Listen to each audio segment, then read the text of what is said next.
From the Oregon State University's Extension Service, you are listening to In the Woods with the Forestry and Natural Resources Program.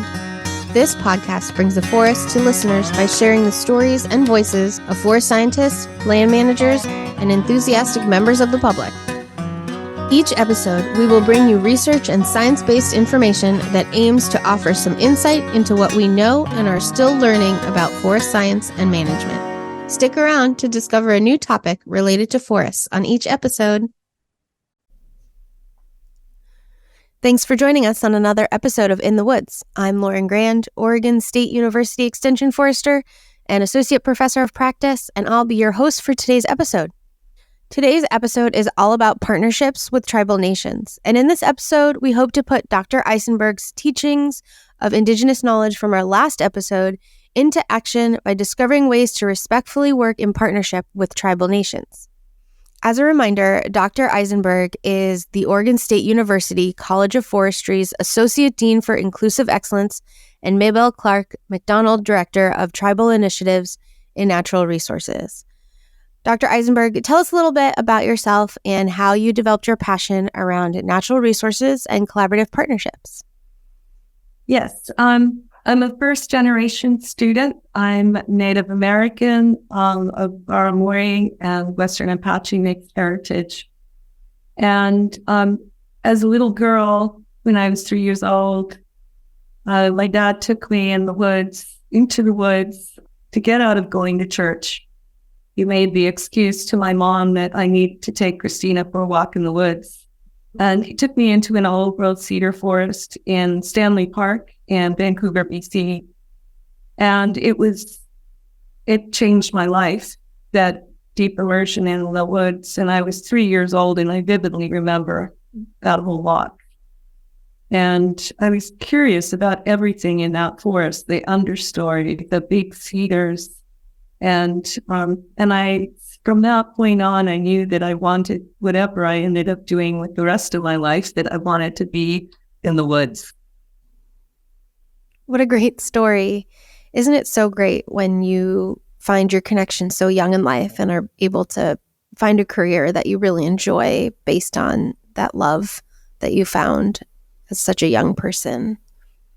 Well, now that we've learned a little bit more about you, we're doing this podcast a little bit differently than typical. We'll be having Cristina do a presentation. It is coupled with visuals that will be available on our website via a YouTube link.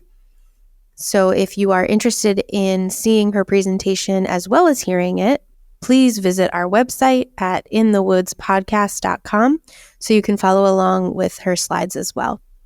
Take it away, Cristina. All right.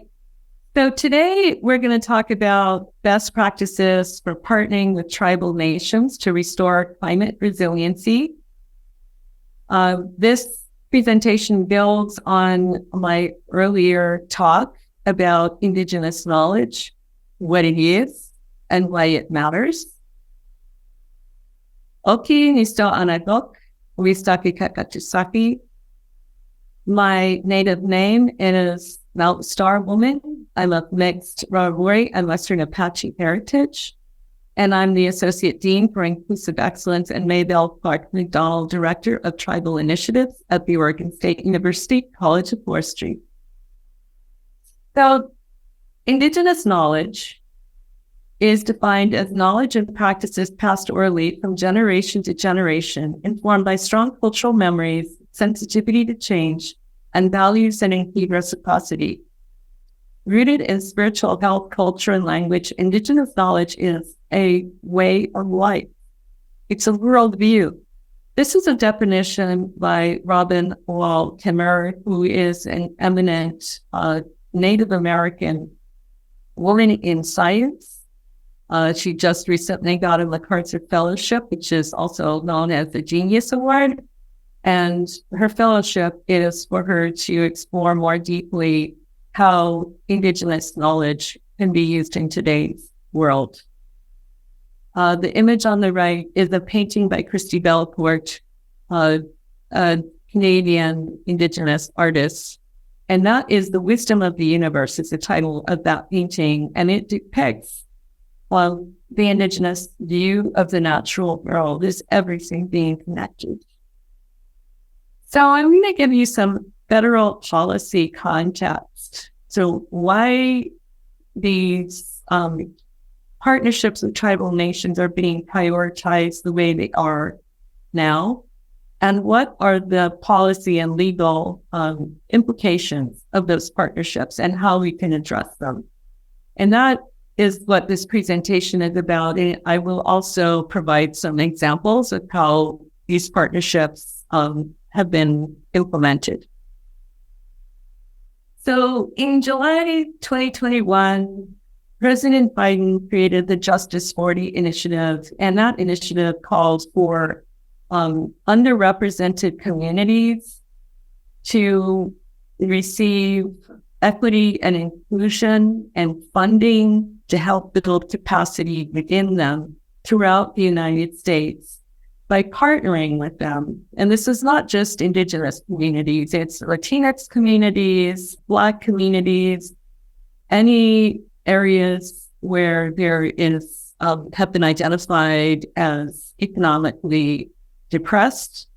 And so that's the first piece of policy. Then also in 2021, the White House Office of Science and Technology Policy Council on Environmental Quality released a memorandum on Indigenous knowledge and federal decision-making that called for incorporating Indigenous knowledge in everything every government agency does.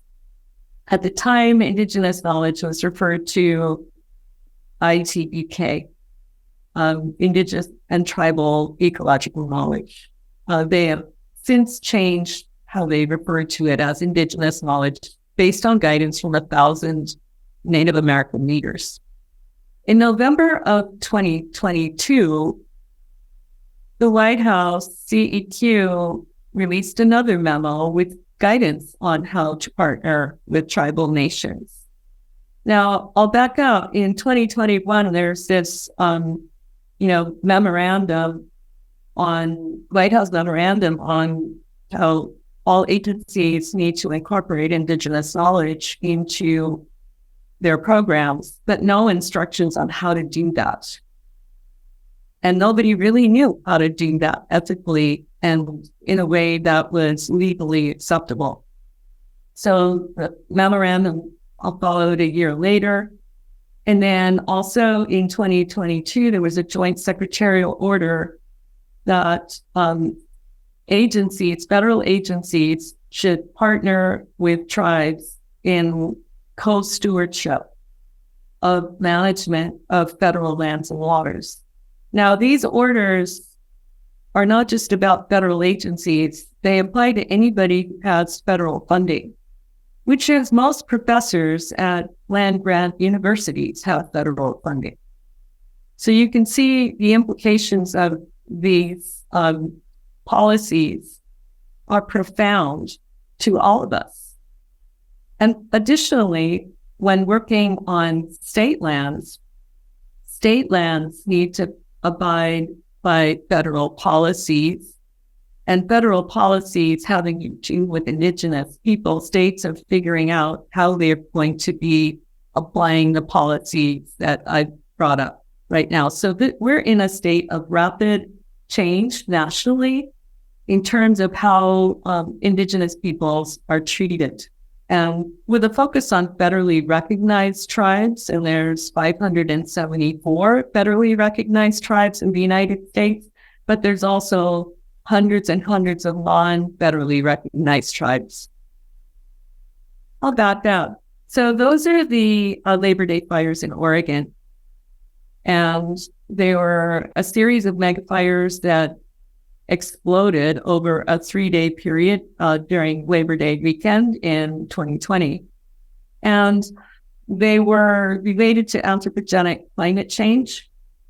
And events like that, and that's an image of one of those fires, are powerful reminders that what we're doing isn't really working in terms of managing our natural resources.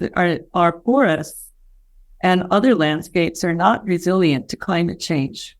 So we need to figure out together, how do we how do we manage them and steward them for climate resiliency? And that's where Indigenous knowledge can come in as a very powerful tool. However, Indigenous knowledge, as widely as it's being recognized as important, there's a challenge here in that it represents a very different worldview than Western science. Western science arose 2,000 years ago. The Greek philosophers over 2,000 years ago created the foundational philosophical principles of what our science is based on. And science is based very much rooted in philosophical thought. Indigenous knowledge and Western science can be seen as polar opposites, or a chasm, if you will. And I'm going to talk about how they're not really such polar opposites. But let's start with, the first appearances are, and it also depends on how Western science and Indigenous knowledge are being implemented. So Indigenous knowledge is abstract. Western science is very concrete. It's about these facts that are measurable and are quantifiable, very obvious, very evident. Indigenous knowledge is about ideas, and it's based on oral histories and stories that to Western scientists can seem, how could that possibly be true? It doesn't make sense. How can we use that to develop a research project? Indigenous knowledge can be seen as it's qualitative. It's as much about how people feel about something and stories that they have about playing in the woods with kids, as it is about what is happening in forest lands and grasslands today on their reservations. Western science is very quantitative. It's about numbers, points on a map. Indigenous knowledge is inclusive. The whole community is involved in making decisions about natural resource. That means elders, young children. It's not this top-down thing where, somebody who has a graduate degree in natural resources, who's a tribal member, makes all the decisions. It's a community thing. Western science is very explicit. There's a lead principal investigator. They come up with their findings. They present their findings, and there's this hierarchy in academia, and Western science is part of that hierarchy. Indigenous knowledge is intuitive. Western science is intellectual. So intuitive, I mean, based on gut feelings. Western science is based on these intellectual logic arguments, hypotheses. Indigenous knowledge is diachronic, which means of long duration, intergenerational. Western science is synchronic, which means short time series, broad generalities. So the average, according to NSF grant, is for 2.4 years in funding. That is not very long. And in the Indigenous view of the world, it takes many years to restore a landscape that's been degraded, like at least 20 years, maybe a couple human generations. Indigenous knowledge has humans as part of nature, embedded in nature, and Western science has humans as separate from nature, because we're looking at nature as observers and measuring what we see in a very quantitative manner. And we do not want to bias our findings with our feelings, let's say, or our personal worldviews.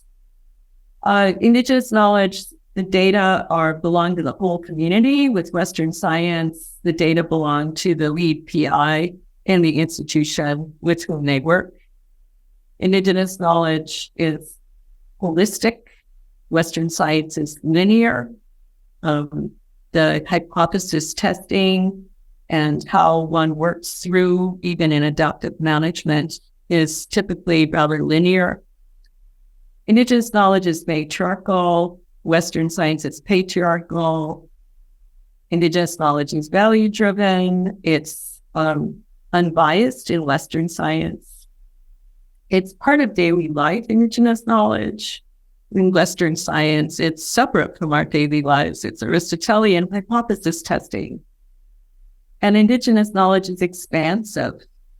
It's boundless. It's everything. Western science is reductionist. We tell our graduate students, focus, have very specific research questions and don't worry about all this other stuff. So these are some generalities. What we're doing today in places like the College of Forestry at Oregon State is we are meshing these different ways of studying the natural world and coming up with some astonishing strategies. So here's the worldviews. There is the egocentric worldview, and that's the Western worldview, where humans can control everything. We're superior to the natural world. We have a brain in our heads that tells us that, right? Versus the Indigenous worldview is very ecocentric. We're embedded in nature. And not only are we embedded in nature, but we are the dumbest organism in the natural world. So fungi have greater, deeper wisdom than we do about how to live sustainably. And so this humility is part of Indigenous knowledge and the Indigenous worldview. And we prioritize the rights of nature. And that's the reciprocity piece. People are embedded in nature, and we are morally obligated to care for nature. When in the Western worldview, nature, the economy, and people all come together, and they all have to work together to benefit, for mutual benefit. So it's a different way of prioritizing things. So two-eyed seeing is a paradigm for how we can bring these two worlds together. And it comes out of Canadian education and human health academic systems in Eastern Canada. And Bartlett et al. Was a researcher at one of the Canadian universities who partnered with tribal elders, because what was happening is that human health policies and practices in Canada and also education policies and practices were failing, were not effective when applied to Indigenous people. And so First Nations in Canada were not responding to this Western paradigm for how education could be most effective, what could be done to improve human health. So Bartlett engaged an elder, and together they created this two-eyed seeing model. And it was applied by Reed to fisheries in Canada. And now it's being applied more widely and broadly. But it was originally a human health and social science and education model. So you start with mutual research interests, a problem that you both share. The forests are burning up, and they're burning up in a way that they haven't before. What are we going to do about it? Then you come together, and you do this from the very beginning. You don't have Western scientists, figure all a plan out first, and then bring in tribal partners. You identify what tools you want to use. Let's use remote sensing. Let's use LiDAR data. Let's work with culturally significant plants to see how they might stabilize the soil post-fire. You co-develop the research. So yes, there will be hypotheses. And Western science is this amazing, powerful tool that Indigenous people highly respect Western science. But on its own, it does not have the depth and wisdom to give us the solutions that we need or guide us in the best directions. Together, you have these amazing Western science tools, and then you have this deep intuitive knowledge that goes back millennia. And you can imagine what could happen here, the promise of this. And I'll quickly share a story to illustrate the validity of Indigenous knowledge. In the project in Canada, in Alberta, Southwest Alberta, I'd been measuring the forest community there for about a decade, had all kinds of data, thousands of plots, and I was working in Waterton Lakes National Park, and the park was setting prescribed burns to my specifications to mimic cultural burning. So we had all these data. In 2017, the Kena wildfire, a mega fire that is one of the most severe wildfires that have burned in North America in history, recorded history, burned our entire study site. And all of this time that I'd been working in that study site, tribal elders were out in the field with me. Many of my field technicians were Blackfoot, Kainai, First Nation members, and they would tell me, there used to be a buffalo camp over here, and there used to be lots of bison in this landscape, and our ancestors used to hunt them over here. Meanwhile, the Western science paradigm was that was never buffalo habitat, bison habitat, and there was no evidence of, humans hunting them there. So this wildfire, the mega fire that happened in 2017, ripped off, burned off, blew off, half a meter of soil, and revealed that every single thing that the elders had been sharing as part of their oral tradition was exactly correct. And it was not just exactly correct in terms of its validity. It was exactly correct in terms of locations. You could have GPSed it with total accuracy. So those oral traditions are data, and you use them in research co-development, and you create your research design based on things like some of the oral histories of the area. Then you co-evaluate your results of your research as you're implementing it, and the community validates it. You develop shared recognition across cultures of what are the mutual benefits of this work. And this leads to very deep trust and long-term relationships across cultures. And this is intended to be a cycle that repeats and repeats and repeats and can continue over time to deepen these relationships. And so this is the two-eyed seeing model. It is good to step back and see what the history in the U.S. is of these rights, tribal sovereignty rights. And this then shapes how we are able to work with Indigenous knowledge in partnerships. So in 1887, the Dawes Act, also known as the General Allotment Act, recognized tribal sovereignty, and it defined the right of Indigenous peoples to self-governance and self-determination. This act identified or designated tribal nations as nations with sovereignty. So by nations, a nation like the United States is a nation.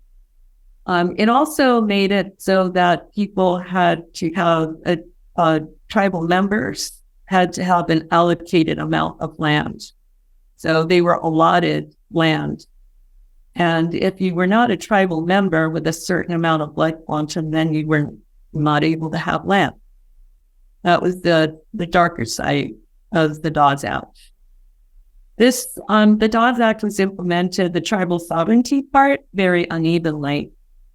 And then there were termination policies in the 1950s to 1960s, the idea being we've helped tribes long enough, they can fend for themselves now. They should be totally independent. Well, termination did not go through, although quite a few tribes in Oregon were terminated and then were later reinstated. In 1975, after the 60s, in the 70s, Congress started becoming very aware of the rights of tribal nations, and this had to do with a lot of work on the part of tribal nations to make sure that what was promised in the Dawes Act was delivered on. So there was the Indian Self-Determination and Education Assistance Act, which guaranteed education for tribal members. There was the Tribal Self-Governance Act that specified more clearly what it meant to be a tribal nation and reinstated sovereignty rights and gave them more right to manage their lands. But all of this has been not very well respected or implemented until now. So the presidential memos, the CEQ, memoranda, they all lay out, we have to partner with tribal nations and we have to do it in a way that honors sovereignty rights. And one of those memos explains these are guidelines that everyone must follow. In the College of Forestry, we didn't have any formal policies on this, and there currently are no formal policies on this at Oregon State University on how to partner with tribal nations. Yet our grants that we're getting from the federal government, many of them require that we help or strongly recommend tribal partnerships. So these are the principles we came up with in the College of Forestry. And this was done by our whole community.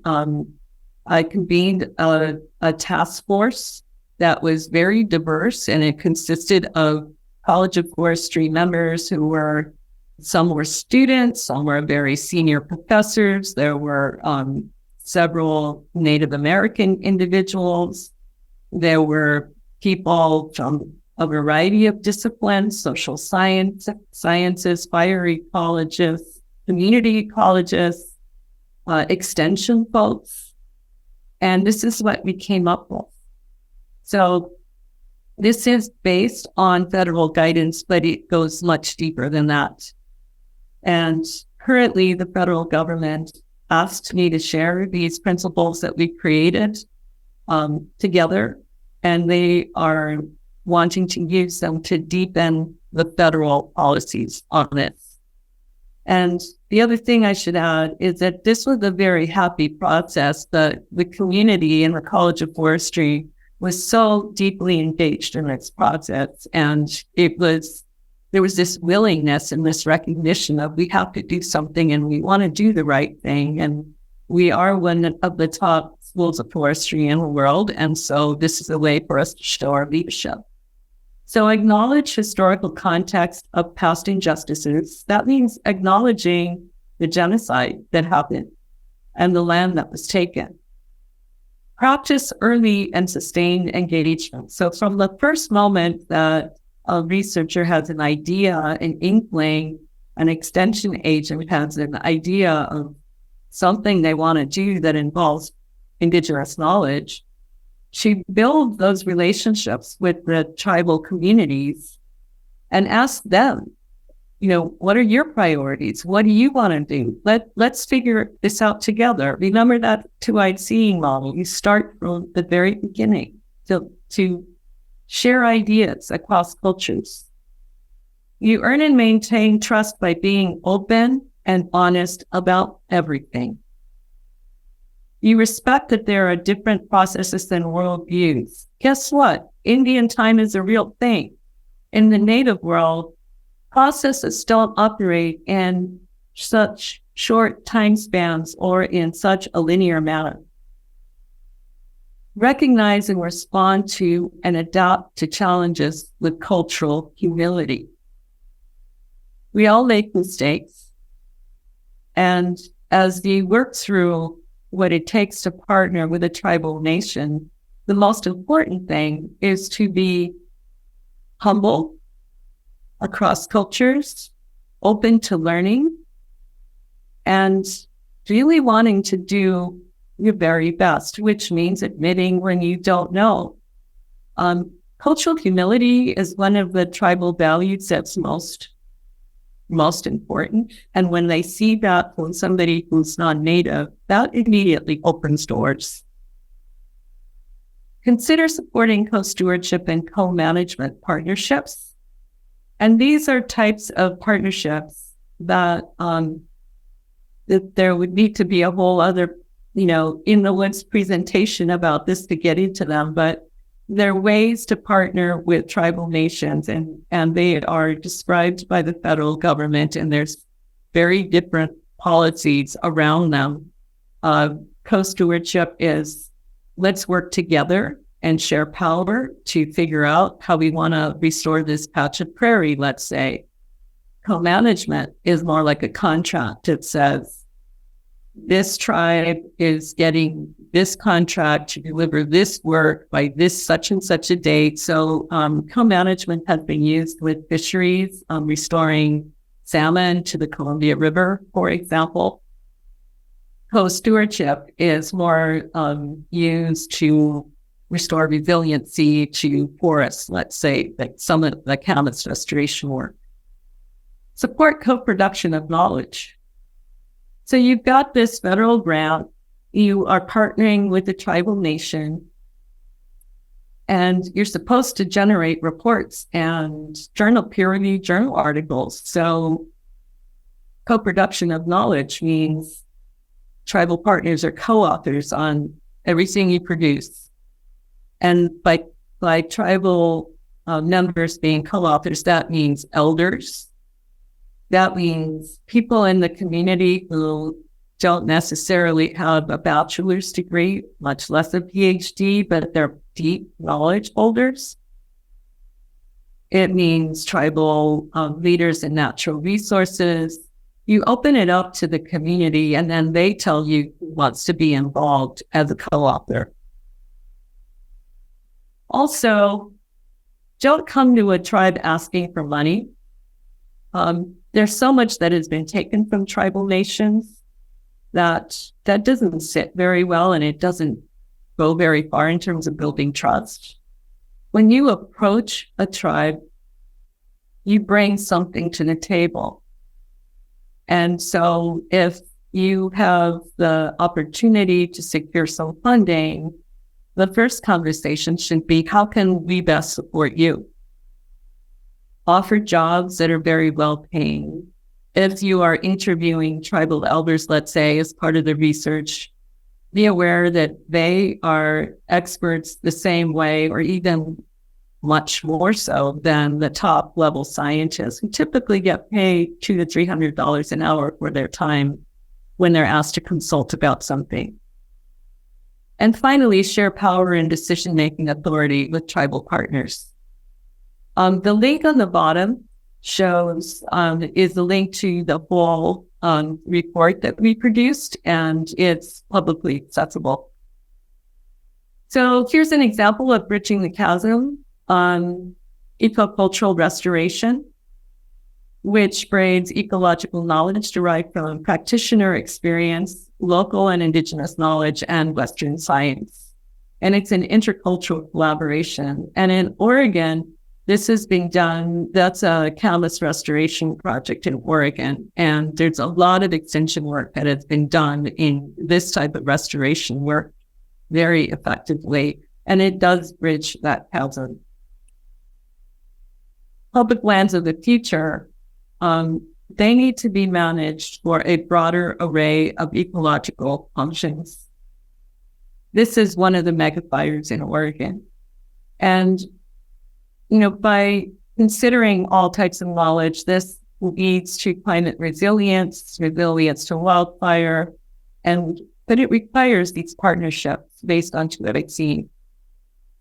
So I'm going to close with this example of a project that we have in the Pacific Northwest, a tribal conservation corps pilot project that Seeds of Success.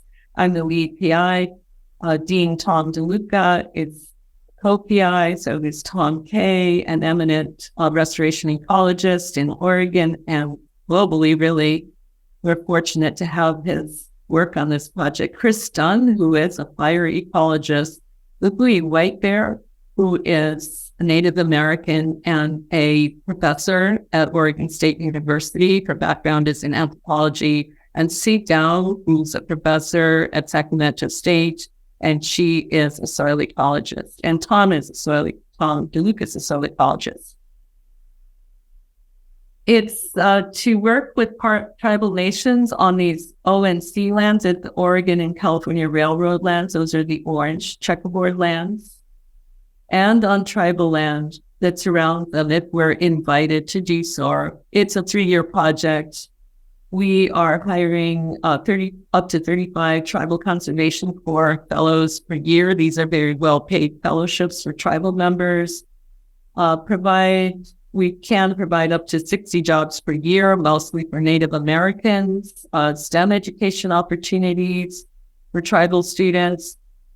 The objective is to collect seeds for restoration and seeds of native plants to stabilize forests post-fire. We are putting in vegetation plots, forest plots, soil analysis, and pollinator surveys and wildlife studies. And it's an extensive project, but it's also a pilot project because it involves 5 tribal nations in Western Oregon.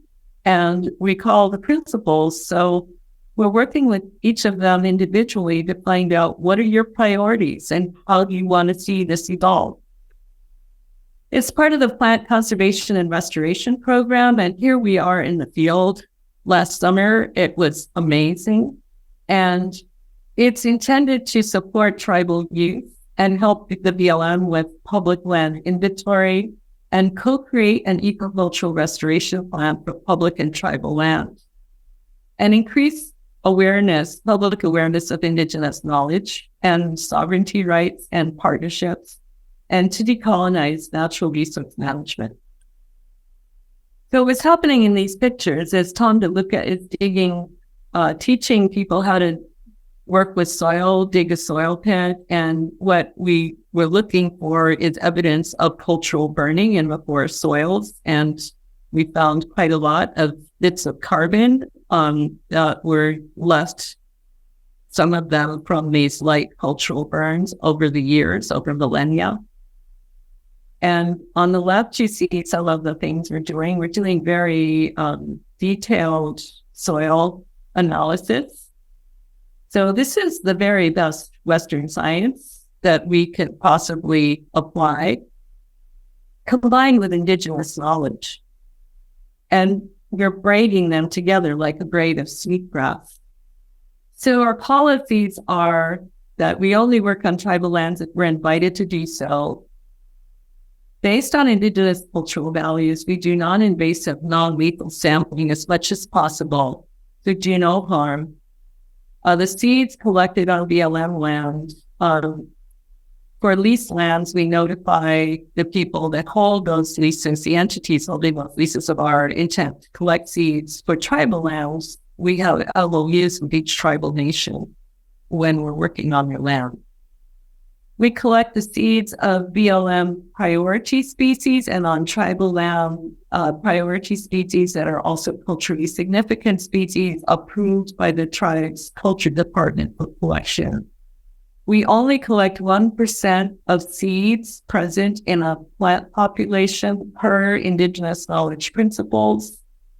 All seeds go to the Bend National Seed Extractory and are stored there based on SOS policies. And all seeds collected on BLM will belong to the BLM to be used in restoration per Seeds of Success policies. So this is based on the Seeds of Success program, which was created by Peggy Olwell, and she has oversight for the BLM over our project. All seeds collected on tribal lands belong to the tribe to be used by the tribe for ecocultural restoration projects or however they wish. And that's it. There are many other examples of effective partnering with tribal nations that are either early in the works or are already being implemented. And this is a very exciting era. And I truly believe that if we come together across cultures respectfully, using two-eyed seeing, we are going to help steward a much more sustainable future for ourselves and for future generations. But thank you. Thank you. What an eye-opening presentation. Thank you so much. And we'll be sure again to share your websites and contact information on our website. Can I ask you a couple of questions? Sure. How do you recommend somebody approach a tribe or somebody from another culture with an idea or collaboration or project, or just, with the interest of building relationships? How's the respectful way to start doing that? Well, many organizations like the state of Oregon, state of Montana, federal agencies, there's many tribal liaisons. And if you know of one that is related to what you want to do, I suggest consulting the tribal liaison. The tribal liaison, so for example, the Oregon Department of Forestry has a tribal liaison, and that person, their job is to help connect people. And so that's one way to do it. You can also so tribes have a flood of requests right now, because one of the things I did not share in my presentations is that there's an enormous amount of funding right now for projects that involve partnering with tribal nations. So a lot of people want to do this because they're excited about it, and because it's an opportunity, and because it's important to do this work to find a path forward in terms of sustainability. So be very respectful that tribes maybe get 10 requests a week like this. Mm-hmm. And it helps if you know somebody. If you don't know anybody, you express cultural humility, acknowledge that you know that all tribes are very much under capacity in terms of staffing. And this is because tribal nations get a huge amount of requests for their time. So acknowledge that first, and ask if it's possible to visit and meet with them in person, because that is a preferred form of interaction. And do so very respectfully. And one thing I recommend is saying to a tribal, you contact their natural resource department lead, for example. It's a good place to start if this involves forestry or wildlife or botany, and say, I would like to come and visit and talk about partnering. Don't use the word collaborate, because of tribal sovereignty, it needs to be a partnership in a way that works for you on your community's terms, and get some guidance about how that might be. What I'm interested in is agroforestry, and how agroforestry projects might work on tribal land. I'm just making that up, but you say what your research interest is and provide them with some background on yourself. The worst thing to say is, I'm Dr. So-and-so, and I'm an expert on X, Y, or Z, and I'd like to talk to you about how, my knowledge can help you create healthier lands. Right. And, that's a top-down approach, right? Mm-hmm. But the other thing that resonates very much for tribal members is if you say, I really don't know anything. I know about this, but in terms of your lands, I don't know anything, and I'd like to help, and I'd like to explore opportunities to partner across cultures. So that level of humility, they seldom get that. And when they hear somebody talk that way, it opens many, many doors.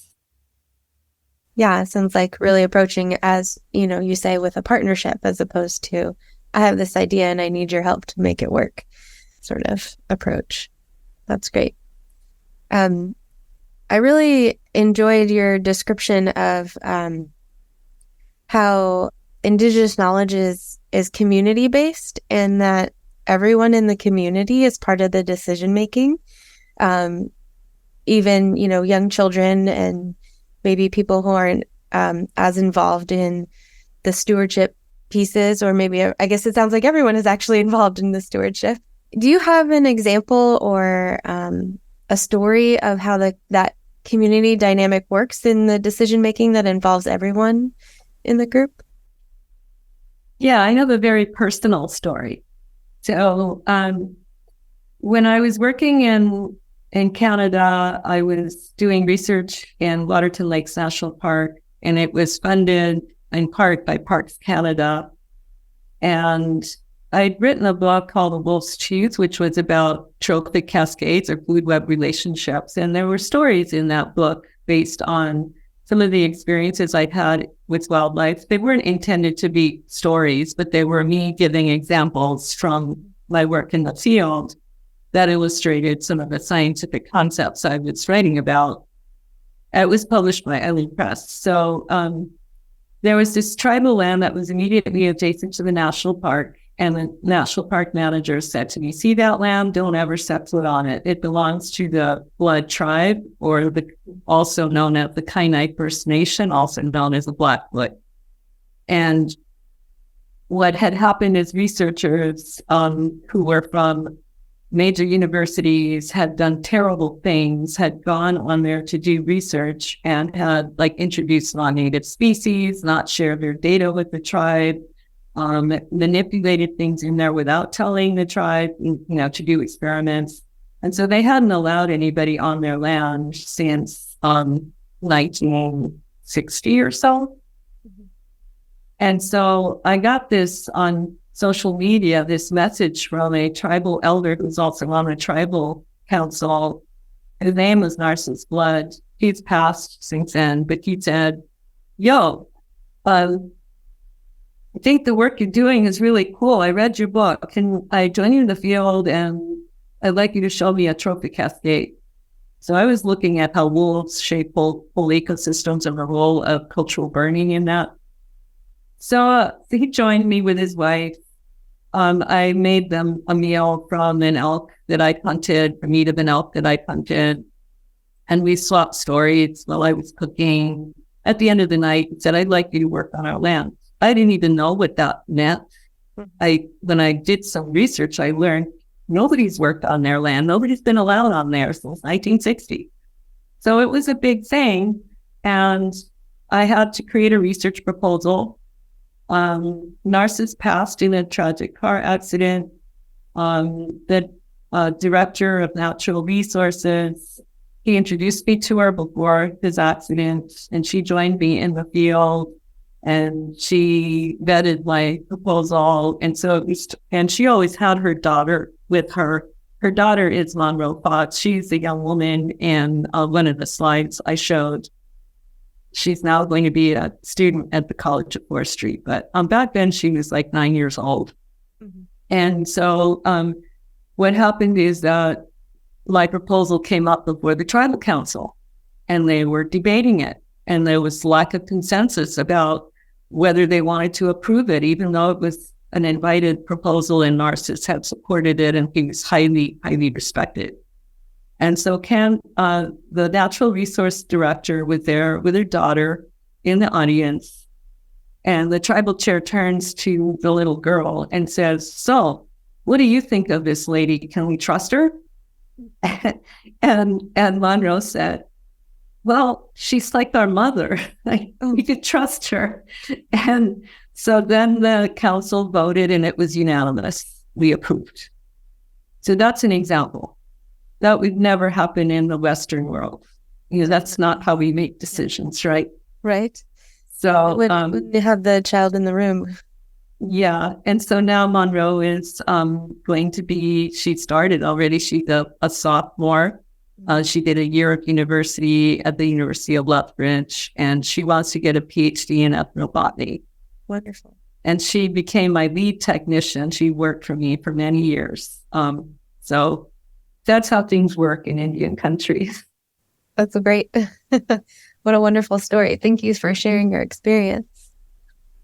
And I guess as a non-Indigenous member of a university, what's the best way that I can incorporate, some Indigenous knowledge and practices in a respectful way to some of my classes with, I work with small landowners around the state, and some of them are probably not aware of many of these practices or um, or knowledge.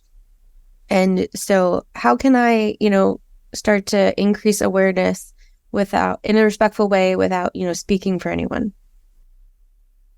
So I work really closely with Polly Ober, who is the Dean of Outreach, the Associate Dean of Outreach, and who leads the Extension Program. And the Oregon Extension Program is the largest one in the nation. It's amazing. And I work with her team. I also work with Emily Jane Davis, who is leading, a fire initiative. And she's, a leader in extension. So I do trainings for Holly. I meet with her staff, the large extension staff. I meet with them like quarterly, and we have conversations.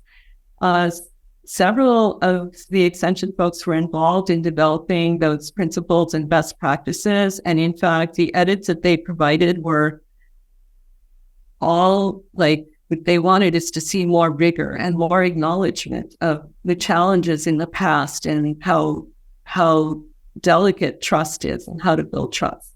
So for you, in response to your question, or anybody seeking to do that, it's about educating the public. And the common ground that unites us is that ecosystems are in deep trouble right now. We're experiencing things that are unprecedented, like the Labor Day fires. If you're a small landowner, you're not very resilient economically. And so, most people care very deeply about their lands. Some of them are multi-generational folks. We have some forest land in Montana where we lived for 25 years, and we still have that land. And, we did a restoration project there. So to come together around that common ground and then talk about multiple ways of knowing, there's some great reading material. I wrote a story for the Society of American Foresters for their magazine on Indigenous knowledge and how landowners can apply it. The book, Grading Sweetgrass by Robin Wall Timmer, it's an excellent book to share with folks. And then to work with leaders in the tribal community to create education opportunities. So maybe to bring them out and have like a community event where, sit around the fire circle and talk, right?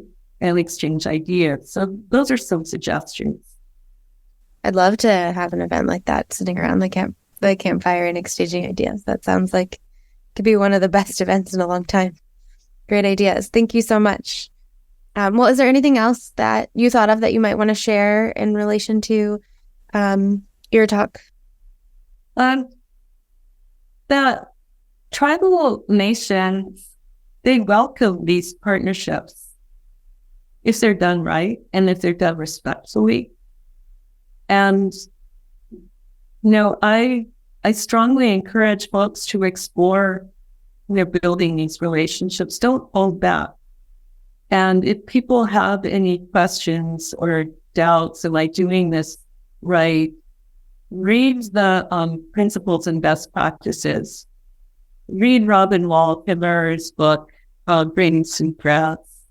And, reach out to the extension folks in your area, because all of you collectively now, I believe, hold a lot of wisdom about these partnerships and the importance of doing them ethically and right.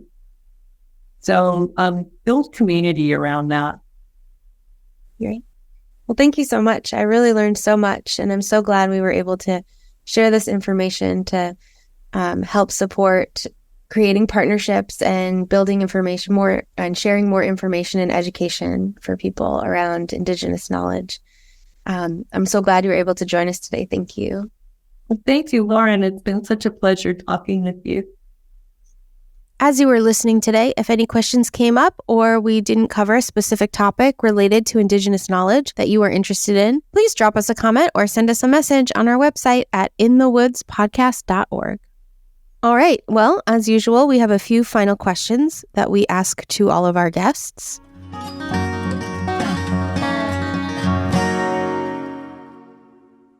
Did you know that the In the Woods podcast won an award? That's right. We've been nationally recognized by our peers as being one of the leaders in providing natural resources content and education through a podcast. But what do you think? Do you like the topics we've been covering? Are there topics we're missing that you'd like us to cover? How's the quality of the episodes? We've developed a short survey where you can let us know how you feel. Head over to our website at inthewoodspodcast.org to access the survey, or you can find a link in this episode's show notes. The survey should only take about 5 to 10 minutes for you to complete, and when you're done, you'll have the option to enter into a drawing to win some In the Woods swag. We've got magnets, stickers, coffee mugs, and t-shirts for you to choose from. We really need your help, so please take a moment to fill out the survey. The feedback we receive will not only help with improving the podcast, but also help us in the Forestry and Natural Resources Extension Program to ensure we're reaching all our audiences. We look forward to bringing you more engaging content on a wide range of topics with guests from diverse backgrounds, experiences, and expertise. From all of us at In the Woods, thanks again for listening. So what's your favorite tree? The larch tree, the western larch. I love western larches and how their needles turn golden in the fall. That's my favorite tree. And in the Pacific Northwest and the Inland West, that they're a tree that, it's like grows in these groves that are very open. Mm-hmm. And the understory has amazing grasses and herbs and everything about them and their habitat. And they sometimes grow on the shoulder of a mountain. Where we live in Montana, it's one of the areas where there's a very healthy population of western larch, and my favorite time of year is the fall when they also turn golden. The western larch is such a gorgeous tree, and it's pretty popular on the podcast. I myself haven't had the opportunity to live in a place where it grows to be able to see it very often. I'll have to go visit in the fall and see the golden leaves. Great. So, is there a interesting tool or thing that you bring with you in the field, whether it's in your cruiser vest or field kit or in your pocket? Yes, it's my botany hand lens, but it has a lanyard on it that it used to have like the regular, plain leather lanyard. And one day when we came in from the field after we were working in the Keno wildfire landscape, assessing what plants were fire response. I was making dinner for my field crew, which consisted mostly of tribal members from the Kainai First Nation. And I have an open doors policy, so in keeping with tribal values, Indigenous values, and meal times, anybody's welcome. So people can invite their families over to join us. And I was making a meal of wild bison meat, and I was making like a bison stew. Mm-hmm. And as I was cooking, one of my field technicians' moms, she and her family came to join us for dinner, and she's sitting at the kitchen table, and we were chatting, and she had brought her beading supplies with her, and I saw her doing some beading. I wasn't paying attention, but she beaded this lanyard, a gorgeous beaded lanyard for my hand lens. And and she said, "This is to thank you for what you're doing for my daughter by mentoring her."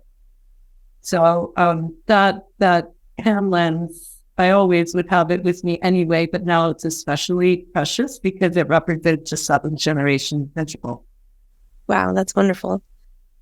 And lastly, are there any, you shared a lot of resources during your presentation, but are there any additional ones that you can think of that you might recommend to the listeners that are looking to dive a little bit deeper into learning more about Indigenous knowledge or creating partnerships with Indigenous knowledge? Yeah, certainly Robin Wall Kimmerer's book, Rating Sweetgrass, is a really good place to start. It's written for a general audience, and it's filled with stories, and it's also filled with science. How It Is this great book. This is by V.F. Cordova, and it is, she's a philosopher who was Diné. She had since passed. She wrote this book about Indigenous thought and Indigenous knowledge. And she's a very formally trained, philosopher in the Western tradition. And she wrote this book that, if you want to understand Indigenous knowledge, and there's poems in that book, right? It's written in a very decolonized manner, but she's a brilliant scholar. And that book, when people start saying, well, I don't really understand how this works, or I hand them a copy of that book, of Cordova's book, V.F. Cordova. And then there's another one called Traditional Ecological Knowledge. And this is by Melissa Nelson, is the editor. She's Indigenous, and Dan Schilling. And there's some of the faculty in the College of Forestry are co-authors of some of the essays in there. The subtitle is Learning from Indigenous Practices for Environmental Sustainability. But that's one of those books to dip into and, peruse the chapters. And there's some really inspiring and enlightening stuff in there. It's a bit more scholarly than Robin's book. But most people read her book and then they want to read more. So those other two are really good resources. Thank you for the suggestions. We'll be sure to put the books up on the website under this episode to make sure that everybody can find a copy of them if they're interested. So with that, I just wanted to thank you so much, Cristina, for joining us and being willing to share your thoughts and wisdom on the podcast. Well, this concludes another episode of In the Woods. Join us in a couple weeks to explore another topic on Oregon's amazing forests. But until then, what's in your woods?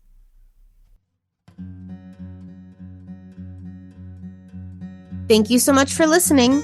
Show notes with links mentioned on each episode are available on our website, inthewoodspodcast.org. We'd love to hear from you. Visit the Tell Us What You Think tab on our website to leave us a comment, suggest a guest or topic, or ask a question that can be featured in a future episode. And give us your feedback by filling out our survey.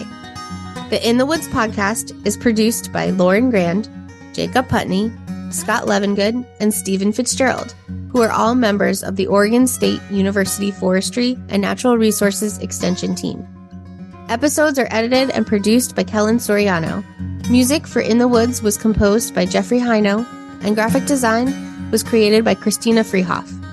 We hope you enjoyed the episode and can't wait to talk to you again next time.